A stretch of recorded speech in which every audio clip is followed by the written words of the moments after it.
কেউ যদি চায় বেরোতে, আমাদের মতো হয়তো সে আর ফিরে আসবে না। রাকেশ কাঁপতে লাগল। প্রতিটি শব্দ যেন হাওড়ের ঠান্ডা বাতাসের সঙ্গে মিলিয়ে তাকে সতর্ক করছে। রাত্রি গভীর, হাওড়ের বাতাস কাঁপিয়ে দেয়। ফ্লোরে কিছু শব্দ হলো, যেন কেউ ধীরে ধীরে হেঁটে যাচ্ছে। দেয়ালে ছায়া নাচছে, কখনো বড়, কখনো ছোট।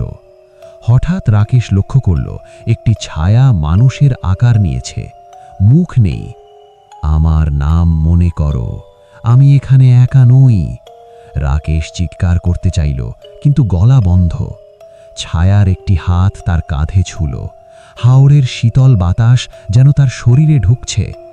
পিছনে তাকাতে গেলে সে দেখল দেয়ালে অন্য আরও অনেক ছায়া জমে আছে, সবই মানুষের মতো, কিন্তু মুখহীন।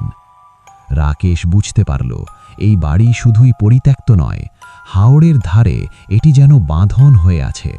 যারা একবার প্রবেশ করেছে তারা এক ছায়ার জালে ফেঁসে যায়।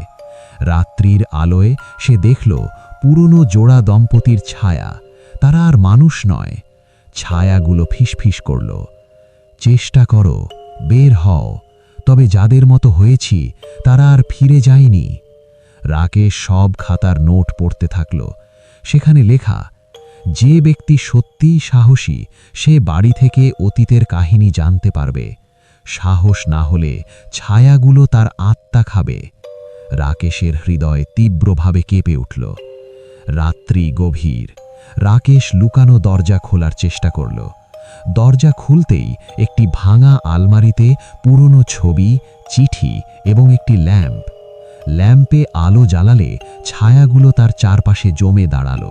আমাদের গল্প শুনতে চেয়েছ, এখন তুমি আমাদের বন্ধু।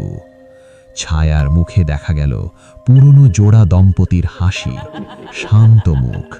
তারা ধীরে ধীরে বাতাসের সঙ্গে মিলিয়ে গেল। রাকেশ বাড়ি থেকে বের হল। হাওড়ের বাতাস এখন শান্ত। বাড়ি আবার নীরব। তবে গ্রামের মানুষ জানে রাকেশ এক রাত কাটিয়েছে যেটা ভয়, রহস্য এবং অতীতের আত্মার সাক্ষী ছিল।